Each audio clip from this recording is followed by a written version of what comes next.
जबरदस्ती पानी फेंक करके फिर उस बेटी को गिरा दिया जाता है।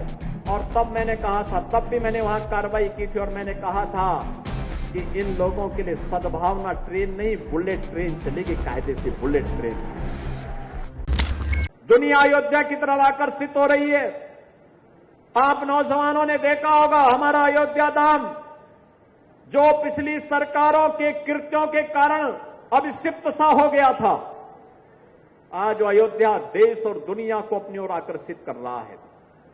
याद करिए अयोध्या कितनी संक्रिय गलियां थी, आज वहां की 4 लेन दुनिया को अपनी ओर आकर्षित कर रही है, उन्हें अपनी ओर आकर्षित कर रहे हैं।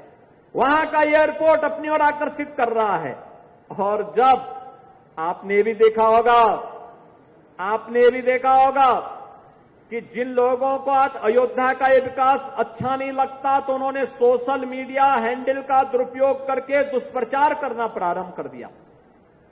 एक दिन आया कि 13,000 लैंड, अयोध्या की 13,000 एकड़ लैंड 3 लोगों को आवंटित कर दी गई। मुझे बताओ, क्या अयोध्या प्रॉपर में 13,000 एकड़ लैंड है क्या?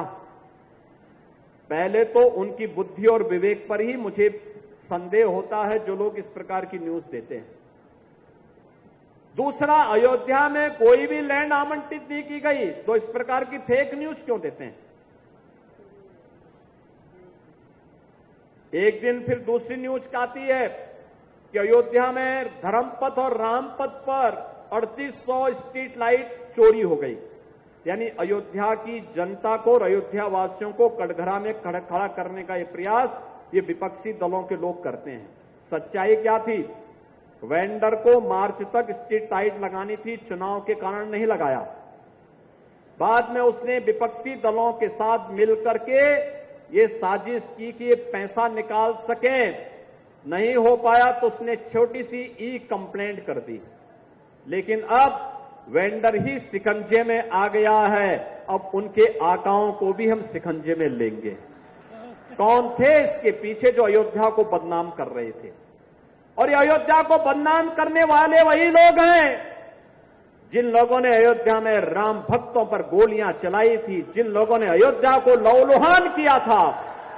ये वही लोग हैं जो लोग बड़ी बेशर्मी के साथ एक डॉक्टर के साथ, एक महिला डॉक्टर के साथ हुई हैवानियत पर बेशर्मी के साथ उन जल्लादों का समर्थन करते हुए दिखाई दे रहे हैं। ये वही लोग हैं जाएंगे पिछड़ी जाति की बेटी के साथ हुई हैवानियत पर उन दुष्कर्मियों के साथ खड़े हैं, कहते हैं निर्दोष है। आपने लखनऊ की घटना भी देखी होगी। लखनऊ में एक बेटी अपने पिता के साथ और भाई के साथ बाइक से जा रही है, अचानक बारिश हो गई, पानी जमा हो गया, जबरदस्ती पानी फेंक करके फिर उस बेटी को गिरा दिया जाता है। और तब मैंने कहा था, तब भी मैंने वहां कार्रवाई की थी और मैंने कहा था कि इन लोगों के लिए सद्भावना ट्रेन नहीं, बुलेट ट्रेन चलेगी, कायदे से बुलेट ट्रेन।